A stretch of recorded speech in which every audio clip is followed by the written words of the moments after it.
Pendant près de 30 ans, le monde a cru que la vie de Parker Schnabel suivait un chemin unique et ininterrompu tracé à travers un sol gelé, des machines rugissantes et la promesse de l'or. Il était considéré comme un prodige, né du destin, un leader façonné très tôt par l'héritage et aiguisé par la pression. Un jeune homme qui semblait savoir avec une certitude inébranlable exactement qui il était et où il devait être. Mais derrière le regard posé et les mots soigneusement choisis, il y avait un autre Parker rarement vu, jamais reconnu, et qui se désagrégeait lentement en silence. Et lorsque cette vie cachée a finalement commencé à faire surface, elle a remis en question tout ce que les gens pensaient comprendre à son sujet. Pour la plupart des spectateurs de Gold Rush, l'histoire de Parker Schnabel a toujours semblé complète, presque rassurante, dans sa clarté. Un enfant élevé au milieu des excavatrices et du sol gelé. Un petit-fils à qui l'on a confié la mine familiale.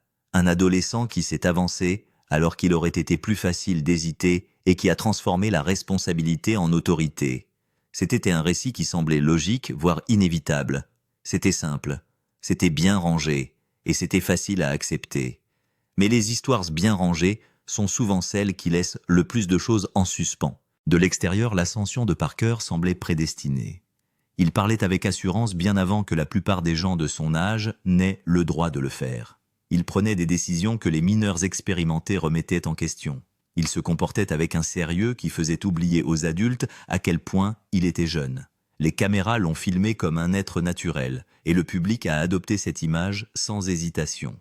Le succès a une façon de faire taire les questions, et le succès de Parker est arrivé tôt et bruyamment. Ce que peu de gens ont remarqué, c'est que Parker a appris très tôt à faire preuve de retenue, bien avant que la célébrité ou la télévision n'entre dans sa vie.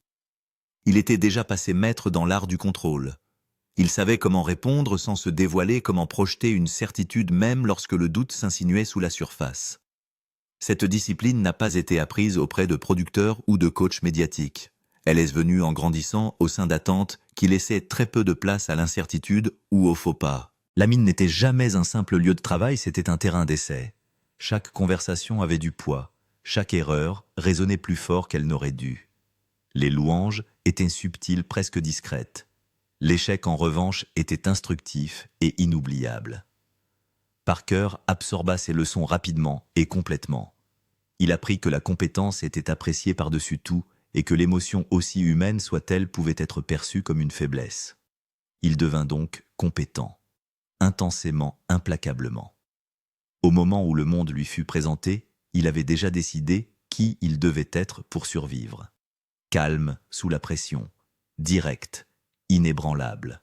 Un leader qui ne faisait pas de pause parce que les pauses invitaient au doute et que le doute invitait à la perte. C'était un rôle qu'il jouait de manière convaincante et auquel il croyait sincèrement. Mais à côté de cette confiance, une autre réalité prenait tranquillement forme. Sous la certitude se cachait une vigilance constante. Sous l'esprit de décision se cachait le calcul. Parker ne se contentait pas de travailler dur. Il surveillait tout. Chaque choix comportait une deuxième couche d'examen minutieux. Que se passera-t-il si cela échoue? Que se passera-t-il si je déçois? Que se passera-t-il si la mine s'arrête et qu'il ne reste plus rien pour me définir? Ces questions n'atteignaient jamais l'écran. Devant la caméra, Parker semblait décisif et posé. Hors caméra, il était prudent observateur. Il mesurait les gens, non pas en fonction de ce qu'ils disaient, mais en fonction de la constance avec laquelle ils se présentaient. Sa vie privée était restreinte et étroitement contrôlée non pas par manque d'intérêt pour les relations, mais parce que l'exposition lui semblait risquée. L'intimité exigeait la confiance, et la confiance exigeait la vulnérabilité. La vulnérabilité semblait être quelque chose qu'il ne pouvait pas se permettre. Au fur et à mesure que l'émission prenait de l'ampleur et que sa visibilité augmentait, la distance entre l'homme que les gens croyaient connaître et la personne qu'il devenait en privé augmentait également. La célébrité est arrivée tôt et sans prévenir. Une saison, il était simplement un mineur. La suivante, il était une figure reconnaissable, portant les attentes d'un public convaincu qu'il le comprenait. Les fans voulaient de la confiance, les producteurs voulaient un récit clair, l'industrie voulait de la fiabilité. Parker a fourni tout cela sans se plaindre. Ce qu'il n'a pas fourni, c'est l'accès à lui-même. Derrière les portes closes, le poids s'est accumulé lentement mais sûrement. Le succès a entraîné plus de responsabilités, les responsabilités ont entraîné un examen minutieux. L'examen minutieux n'a laissé aucune place à la question ou à l'hésitation. Même lorsque les caméras ont disparu, le sentiment d'être observé ne s'est jamais vraiment dissipé. Il apprit à diviser sa vie avec soin. Il y avait le Parker qui dirigeait des équipes, prenait des décisions d'un ton ferme et acceptait les éloges du public sans émotion visible. Et il y avait le Parker qui restait assis seul tard le soir à faire des calculs qui n'avaient rien à voir avec les totaux d'or. Des calculs sur la longévité, sur les plans de sortie, sur ce qu'il serait si la mine cessait de le définir. Ce second Parker ne parlait jamais en public. Il ne se plaignait jamais, n'expliquait jamais, ne demandait jamais d'aide. Il croyait que l'endurance faisait partie de ce dont il avait hérité, que s'il tenait bon suffisamment longtemps, tout finirait par s'aligner, que l'identité finirait par rattraper les obligations. Mais l'identité ne grandit pas en silence. Elle se fracture. Au début des 2020, la tension commence à se manifester de manière subtile, facile à ignorer. Parker devient plus distant. Les victoires sont reconnues sans célébration. Les pertes sont absorbées en silence, sans discussion. Il ne s'emporte pas et ne s'effondre pas. Il se replie sur lui-même. Les membres de l'équipage remarquent le changement, mais peinent à l'exprimer. Il reste juste tranchant et fiable. Pourtant, quelque chose d'essentiel est gardé secret. Les conversations deviennent plus courtes. Les décisions ont un poids plus visible. Lorsqu'on lui demandait si tout allait bien, Parker donnait toujours la même réponse, oui. Et c'était vrai à bien des égards. La mine fonctionnait. L'or rentrait. Le spectacle restait un succès. Il n'y avait pas de crise évidente nécessitant une intervention. Mais l'absence de désastre visible n'est pas synonyme de stabilité. Le danger de vivre de vie n'est pas la malhonnêteté, c'est l'épuisement. Maintenir la séparation exige un effort constant. Chaque mot est filtré, chaque réaction mesurée, chaque doute redirigé vers l'intérieur. Avec le temps, ce coût se multiplie. À la fin de la vingtaine, la division à l'intérieur de Parker ne pouvait plus être maintenue. Le rôle qu'il jouait était devenu trop restrictif. Le moi privé était devenu trop isolé. Il portait une version du succès qui ne laissait aucune place à l'échec et n'offrait aucune permission de remise en question. Et la vérité la plus troublante était la suivante: personne autour de lui ne se rendait compte à quel point il était proche d'atteindre un point de rupture. Le monde continuait de voir un homme aux commandes, un leader prospérant sous la pression, une histoire à succès toujours en cours. Personne ne remettait en question les fondations car la structure semblait solide. Mais en dessous, quelque chose bougeait.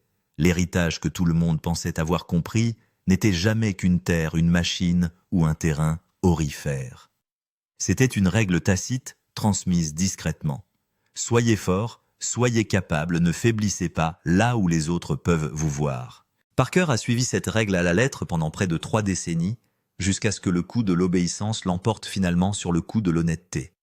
Il existe une version de Parker Schnabel que des millions de personnes reconnaissent instantanément. Mesuré, efficace, émotionnellement, contenu debout dans la boue jusqu'aux genoux, prenant des décisions qui impliquent des sommes que la plupart des gens ne connaîtront jamais. Mais il existe une autre version qui apparaît rarement, une version façonnée non pas par l'or ou l'héritage, mais par le poids silencieux d'une identité qui ne lui a jamais permis de s'arrêter et de se demander qui il était en train de devenir. Cette version de Parker existe dans la mémoire publique avec une clarté remarquable. Mais ce n'est pas tout l'homme, point loin des caméras. Loin des attentes des téléspectateurs et des producteurs, une autre vie s'est toujours déroulée tranquillement à côté de celle que le monde connaît. Cette deuxième vie n'a pas commencé par une rébellion mais par un point de vigilance. Dès son plus jeune âge, Parker a compris que la visibilité avait des conséquences. Chaque succès suscite des attentes, chaque erreur suscite des jugements. Il a donc appris à observer plutôt qu'à révéler. Il écoutait plus qu'il ne parlait. Il emmagasinait des informations plutôt que des émotions. Avec le temps, cette habitude s'est transformée en instinct. Alors que d'autres autour de lui se détendent après de longues journées de travail, Parker reste vigilant.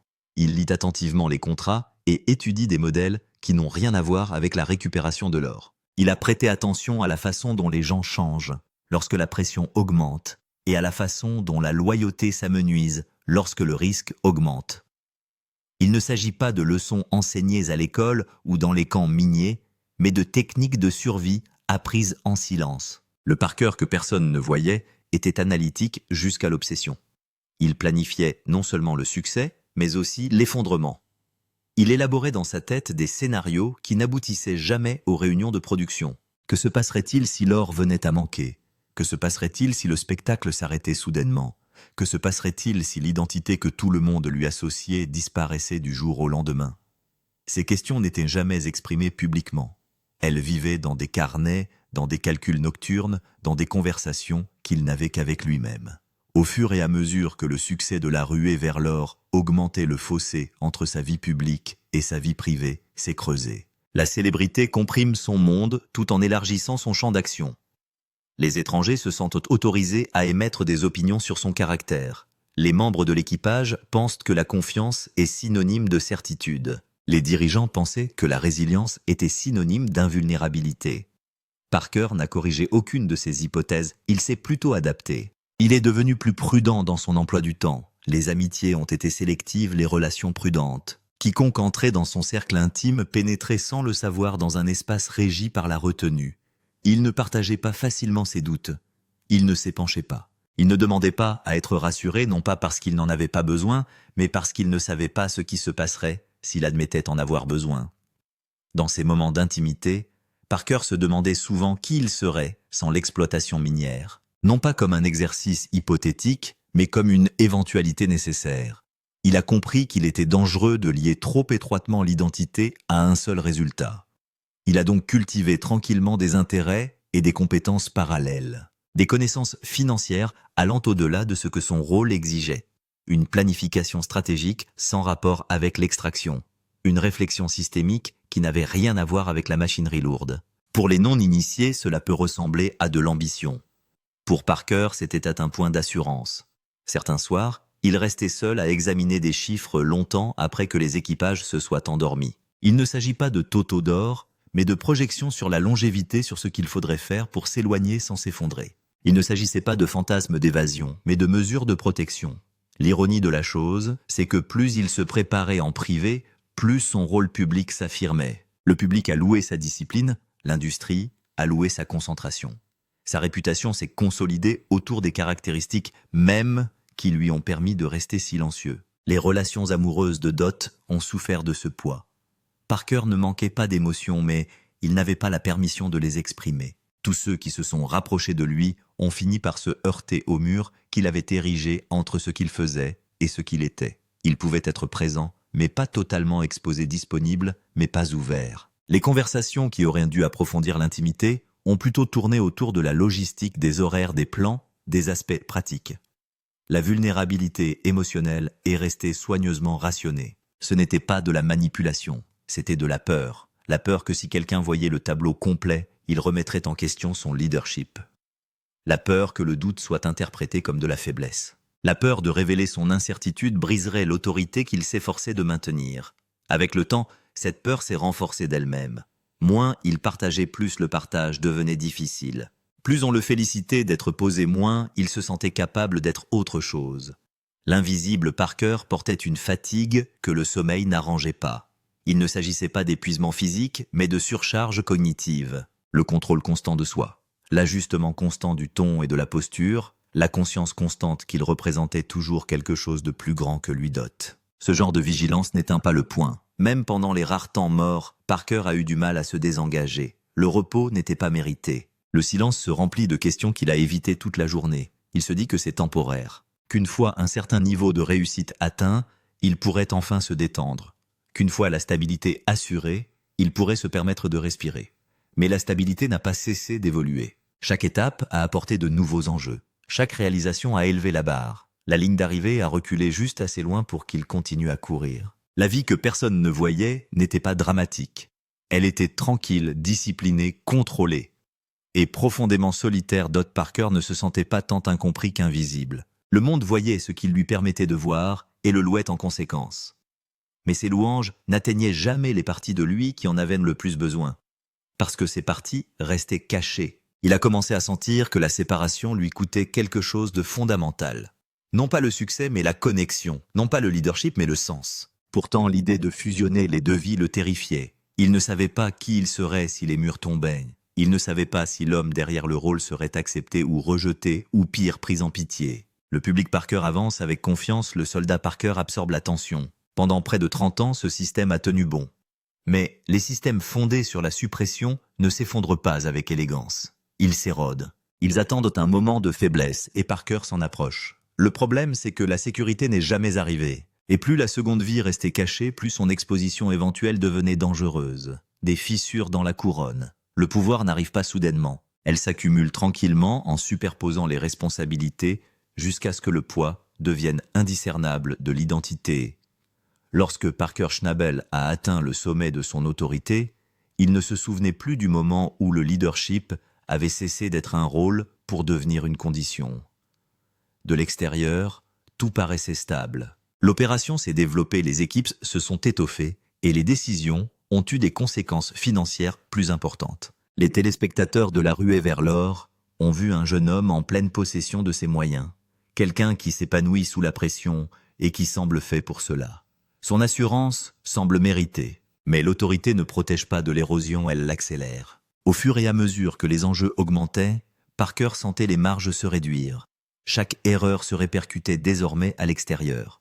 Une décision tardive signifiait une perte d'argent. Une panne mécanique entraînait des semaines de récupération. Un problème de personnel entraînait un préjudice moral qui ne se mesurait pas en onces d'or. La marge d'erreur qui existait auparavant a tout simplement disparu. Cette disparition s'est accompagnée d'un isolement.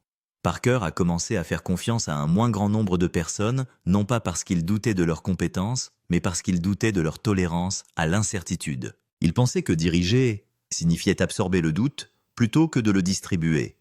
Il l'a donc porté seul.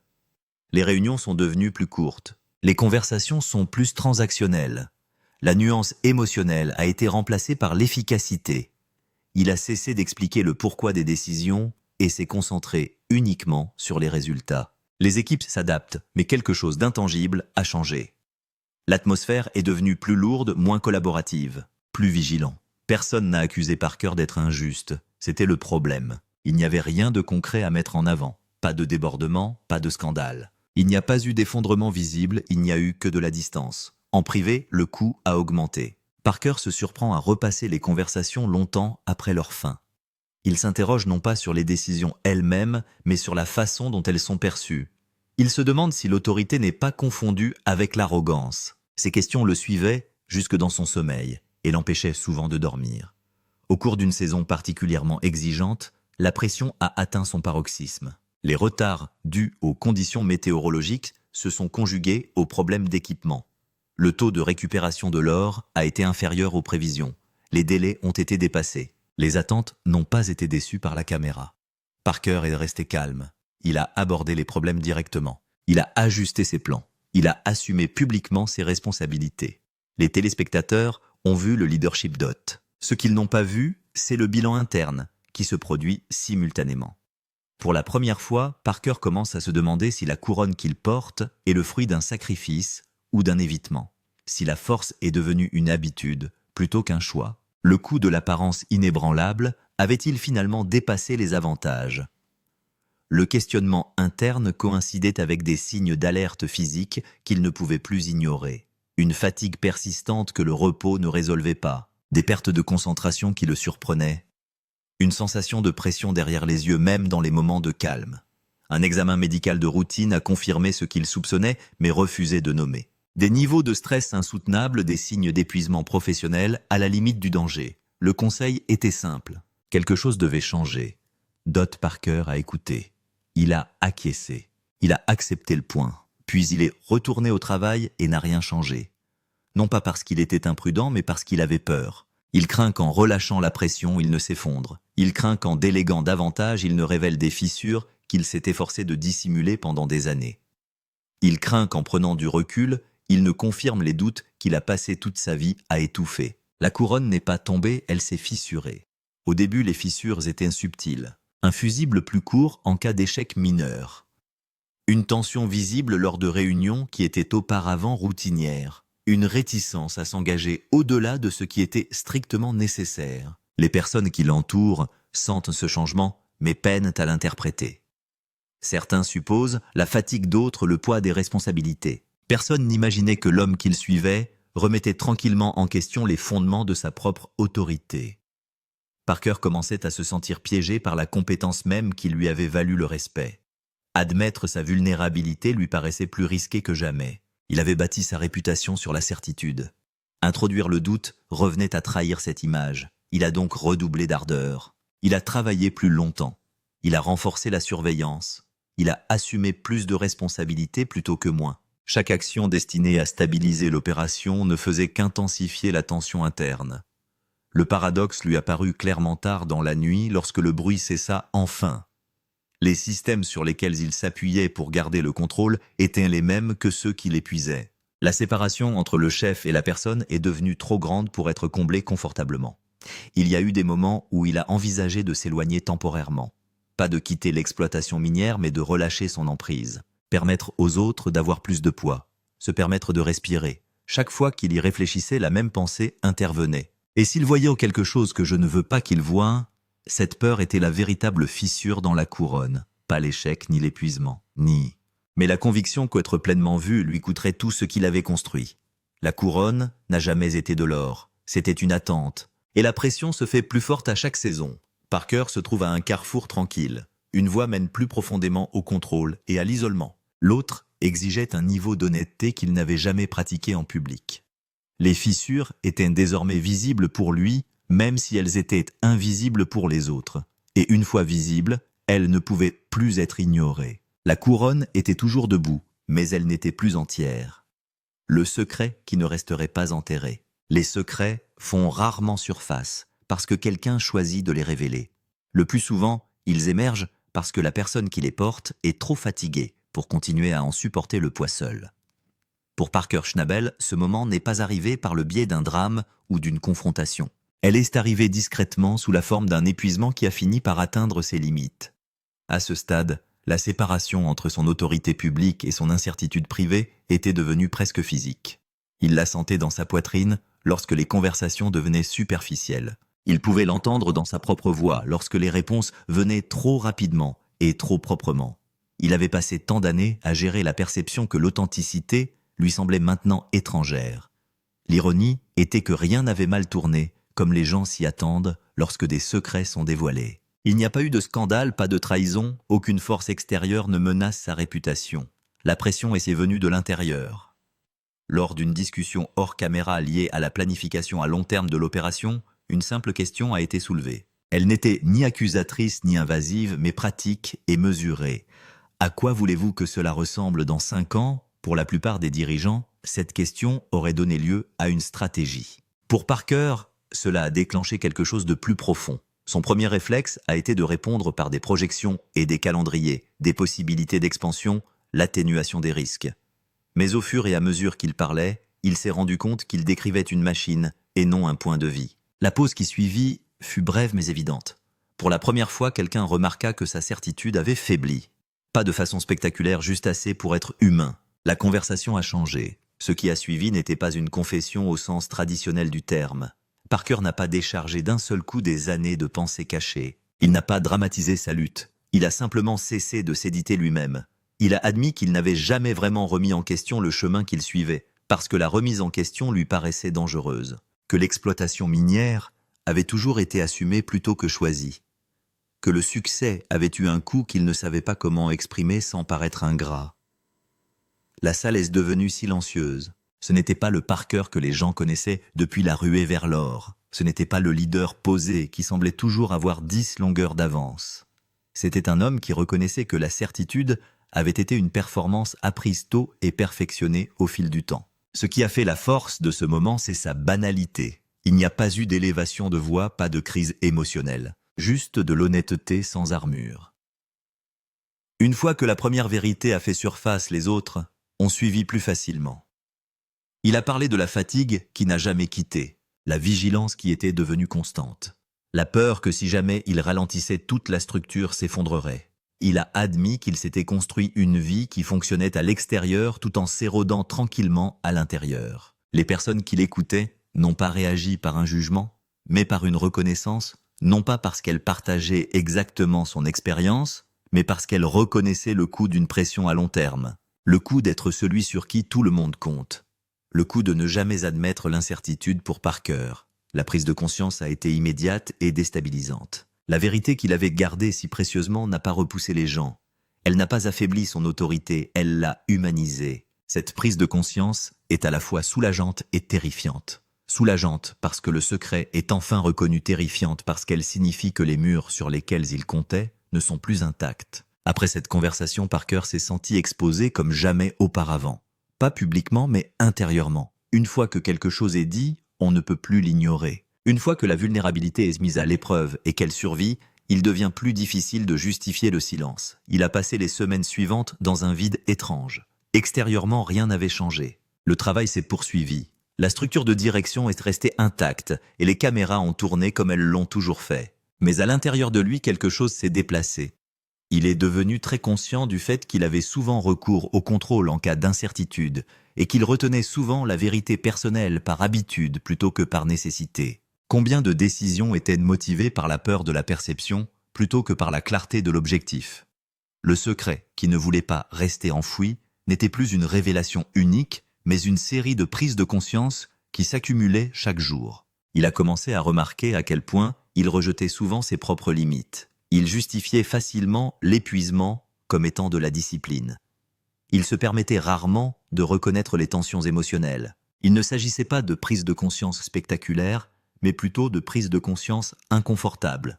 La prise de conscience la plus difficile a eu lieu lorsqu'il a compris que le fait de mener une double vie ne l'avait pas protégé. Elle l'a isolé. Elle a empêché les autres de lui apporter un soutien qu'il n'a jamais demandé. Elle l'a enfermé dans un cycle de performance qui ne lui servait plus. Se défaire de ce cycle, c'est comme s'engager sur un terrain instable. Il y a eu des moments où il a envisagé de se retrancher dans le silence où ses vieux instincts l'ont poussé à colmater les fissures et à reprendre le contrôle de la situation.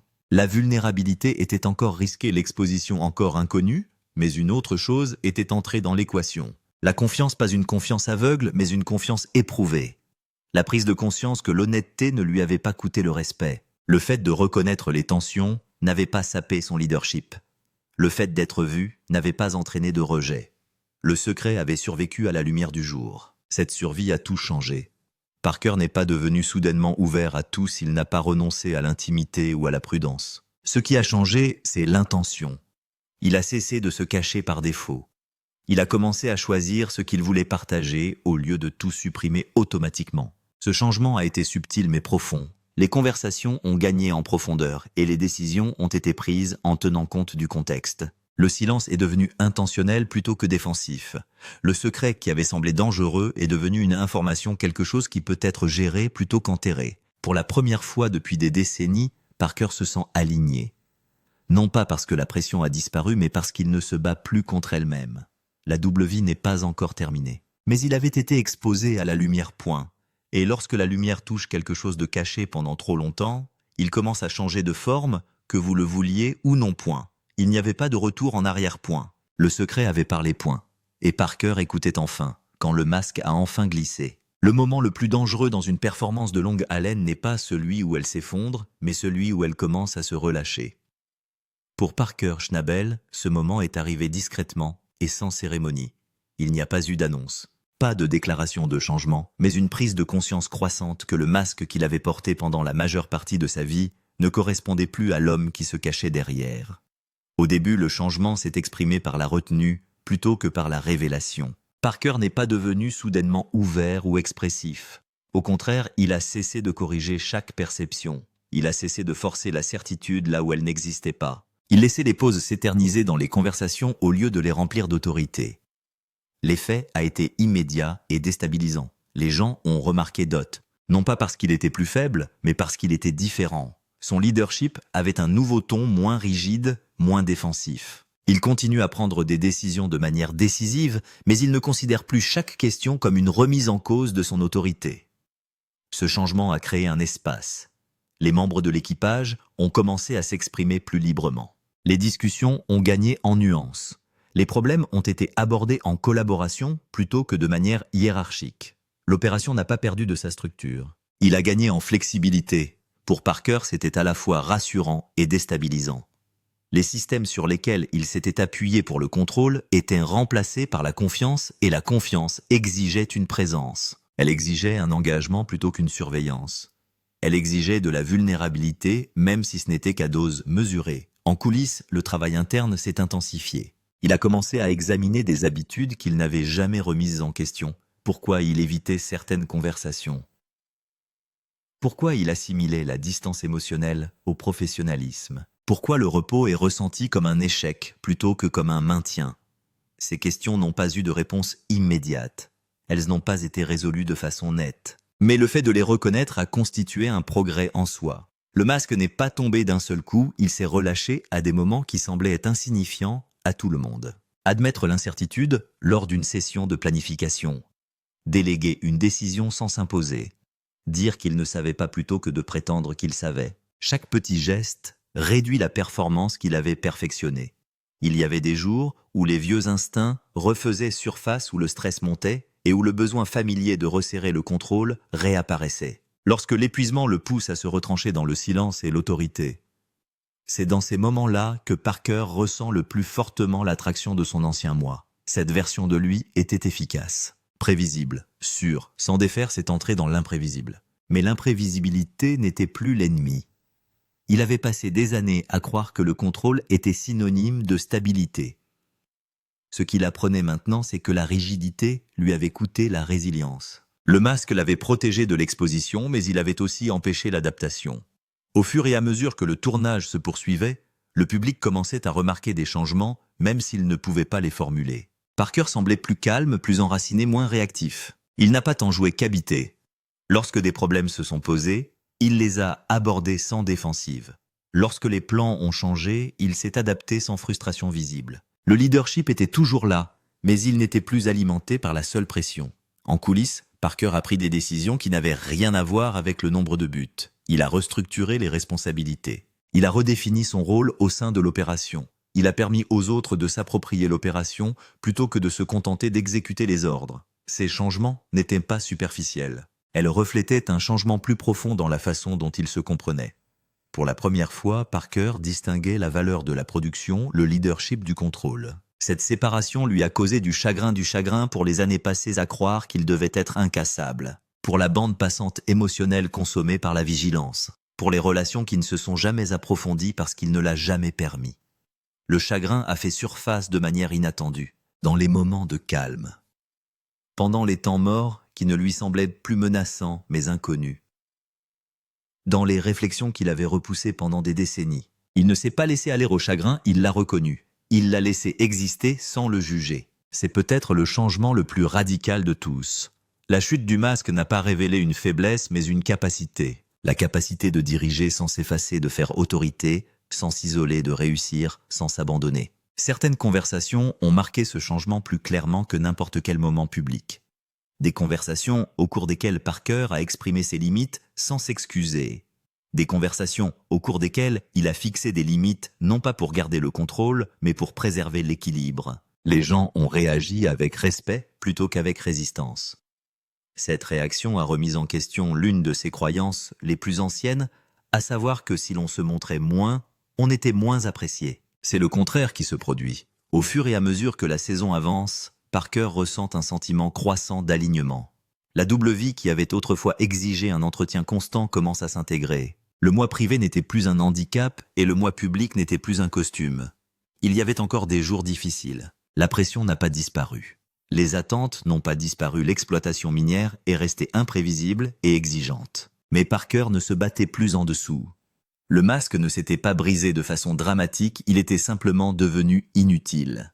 Et dans cette absence, Parker a découvert quelque chose d'inattendu. Il ne perdait pas son autorité, il gagnait en clarté. L'homme qui en est ressorti n'était ni plus doux ni moins motivé. Il était plus précis, plus intentionnel, plus présent. Pour la première fois depuis près de 30 ans, Parker Schnabel ne menait pas deux vies, il en vivait enfin une. Les retrouvailles sont rarement spectaculaires. Elles se présentent plus souvent sous la forme d'une clarté tranquille. Un moment où la résistance s'estompe et où la vérité s'installe non pas comme un ennemi, mais comme un soulagement. Pour Parker Schnabel, il ne s'agissait pas de s'exposer ou de subir des conséquences, mais d'accepter la situation. Lorsqu'il en est arrivé là, la bataille n'était plus externe. L'esprit demande toujours de l'attention. L'opération exige toujours de la discipline et les attentes liées à son nom ne se sont pas atténuées. Mais quelque chose de fondamental a changé en lui. Il n'est plus en guerre contre lui-même. Pendant près de 30 ans, Parker a cru que la force était synonyme d'enfermement. Ses croyances ont façonné chacune de ses décisions et chacune des frontières qu'il a érigées. Aujourd'hui, il les remet ouvertement en question.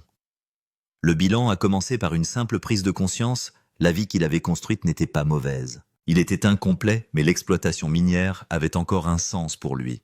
Le travail avait encore de l'importance. La responsabilité a toujours une raison d'être. Ce qui manquait, ce n'était pas la passion, mais la permission. La permission d'exister au-delà du rôle. La permission de reconnaître ses limites. La permission d'évoluer. Cette prise de conscience ne s'est pas faite d'un seul coup. Il s'est développé par la réflexion et la répétition. Dans les moments où il a remarqué qu'il réagissait différemment au stress. Dans les conversations où il n'a plus eu recours à l'autorité, mais s'est engagé avec curiosité. Au fil des jours, l'épuisement se traduit par une adaptation, plutôt que par un déni. Parker commence à voir son passé non pas comme un fardeau, mais comme un contexte.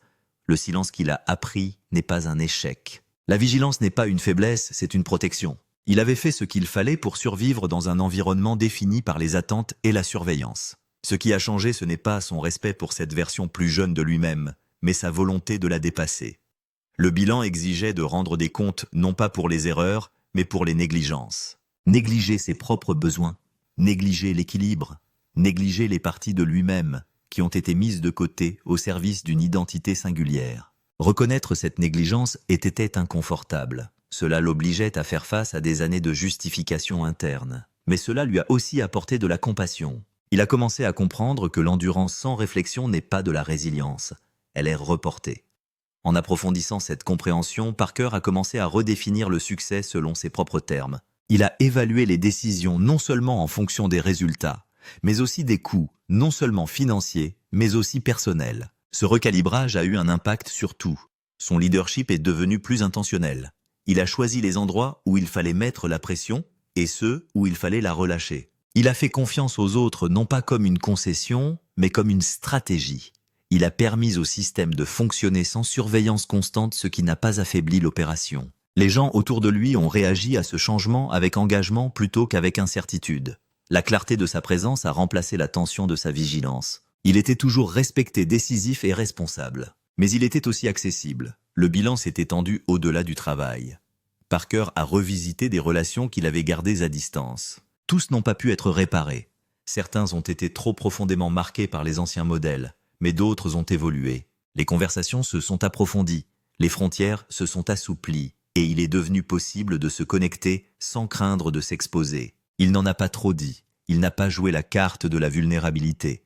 Il s'est simplement laissé connaître d'une manière qui lui semblait authentique plutôt que stratégique. Cet équilibre était un nouveau territoire. Il y a eu des faux pas, des moments d'incertitude. Les jours où les vieilles habitudes refaisaient surface sous l'effet du stress point. Mais la différence maintenant, c'est la prise de conscience. Lorsqu'il ressentait l'envie de se replier sur le contrôle, il le remarquait. Lorsqu'il sentait la pression monter, il s'y attaquait au lieu de l'absorber en silence. Lorsque la peur d'une perception faisait surface, il remettait en question sa validité. Cette conscience de soi est devenue son point d'ancrage. Cette prise de conscience a également modifié la façon dont Parker considérait l'héritage. Pendant des années, l'héritage a été synonyme de préservation, de maintien de ce qui avait été transmis. Il s'agit de prouver que l'on est digne d'hériter, de protéger le récit de la continuité.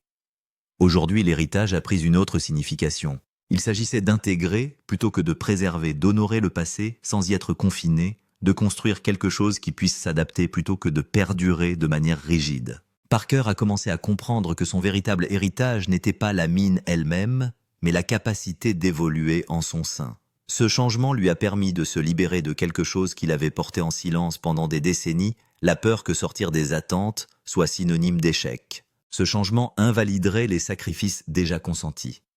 Il a compris que la croissance n'efface pas l'histoire, mais qu'elle s'appuie sur elle. Les qualités qui l'ont définie sont restées la discipline, l'intelligence. Mais ils ne sont plus appliqués par la répression, ils sont exprimés par l'alignement. La double vie qui exigeait une gestion constante s'est transformée en une identité unique et cohérente, faite d'ambition et d'incertitude, d'autorité et d'humilité. Cette intégration ne l'a pas immunisé contre la pression, mais l'a rendu capable d'y faire face sans se fragmenter. Le bilan n'a pas été un moment d'effondrement ou de rédemption. Il s'agissait d'un accord tranquille avec lui-même, vivre honnêtement, diriger consciemment, réussir sans disparaître. Pour la première fois, Parker ne fait pas ses preuves en fonction d'une norme héritée. Il définissait la sienne. Et ce faisant, il entrait enfin pleinement dans une vie qui ne nécessitait plus de division pour survivre. L'or avait encore de l'importance. Le parcours de Parker Schnabel révèle une vérité rarement montrée à la télévision, le succès peut cacher autant qu'il révèle. Si cette histoire a changé votre façon de voir le leadership, la pression et l'héritage, partagez vos réflexions ci-dessous. Abonnez-vous pour d'autres plongées dans les vies invisibles qui se cachent derrière la célébrité et les responsabilités. Parce que parfois la plus grande découverte ne se trouve pas dans le sol, mais dans le fait de devenir enfin entier.